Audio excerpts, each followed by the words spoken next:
Hello there, welcome to Rajya Sabha TV. I'm Ashwarya Kapoor with you. Here are all the updates related to coronavirus pandemic from across the world. Around the world now, close to 2.6 million people have been infected with novel coronavirus and more than 1,85,000 people have died because of COVID-19. The United States continues to be the worst affected country both in terms of the number of people infected and also the number of deaths because of COVID-19. And US President Donald Trump has said that he has signed an executive order banning all immigration into the United States. He said the order is to ensure that Americans will be first in line for jobs as and when the US economy reopens. Meanwhile, several US states are now reopening. Georgia and South Carolina and some other states have said that some businesses could reopen soon.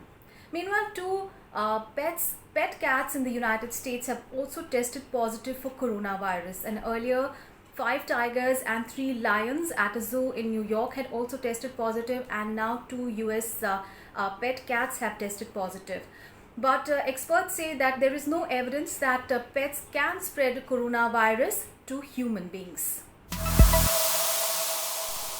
And now news from Mexico. In the Central American nation of Mexico, the coronavirus cases have now crossed the 10,000 mark.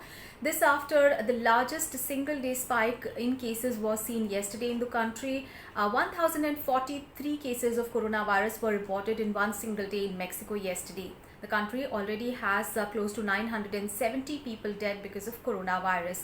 And moving to South America, in Colombia, the demonstrators took to the streets of the capital Bogota, saying that they lack support from the government during the country's lockdown period. The country has about 4,356 cases of coronavirus and 206 deaths have been reported, and this national lockdown is set to continue till 10th of May.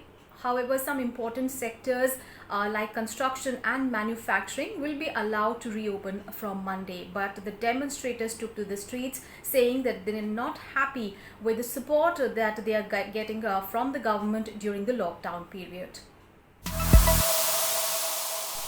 And now news from Europe. In Spain, the state of emergency has been extended. So the Spanish parliament yesterday voted for an extension for the third time of the country's state of emergency until 9th of May. And that has prolonged the country's stay-at-home orders to 8 weeks in total. Now this comes even as you know that Spain has the second highest number of cases of coronavirus in the world. There are more than 208,000 infections of coronavirus, and the country of course has also enforced Europe's strictest movement restrictions. Meanwhile, in the UK, officials have warned that some of the restrictions will remain for the rest of the year due to the coronavirus pandemic. And now news from China. Now China is witnessing lesser and lesser new cases of coronavirus every day. So yesterday it reported only 10 cases of coronavirus, of which 6 were imported cases. And it was also the 8th day in a row that China did not report even a single death because of coronavirus.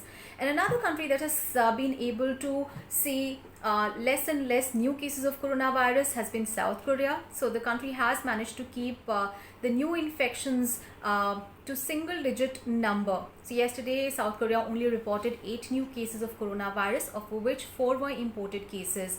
So South Korea was one of the few countries outside China that saw a huge outbreak of coronavirus, and as a result the country has about more than 10,000 cases, but more than 8,000 people have recovered from coronavirus as well. However, South Korea's economy saw its worst performance in more than a decade.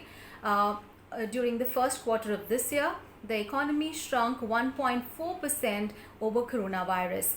Meanwhile, there has been some good news from Thailand. A 1-month-old baby, the youngest corona patient in Thailand, has now recovered from the disease. Remember, Thailand has more than 2,800 cases of coronavirus, and there have been 49 deaths in that country due to coronavirus. Meanwhile, in more international news, the hundreds of millions of people across the world have been using this app called Zoom to stay in touch with friends, family and work colleagues. But there was this phenomenon happening called Zoom bombing, in which uninvited guests would crash into a video conference and the meetings. As a result, many countries had banned the use of this particular app, but now Zoom is saying that it will bring about an updated version looking into all the privacy concerns by the end of this week. And in more international news, Australian government is on the front foot along with the United States in pushing for an investigation into the coronavirus's origin and the WHO's response. Scott Morrison, the Prime Minister of that country, held a telephonic conversation with the US President Donald Trump over the matter, and Australian government is saying that there should be an international investigation into the entire pandemic. However, some European nations are saying that it is too early to focus on the efforts to blame at the moment while they're still fighting with the disease at the moment. And China has criticized the Australian government for acting as a mouthpiece for US's attacks on Beijing. And Australia has also called on the G20 nations to end the wet wildlife markets. Remember, this coronavirus pandemic is thought to have originated from a wet wildlife market in Wuhan city in China. So those were all the updates related to coronavirus pandemic from across the world. Thanks for watching.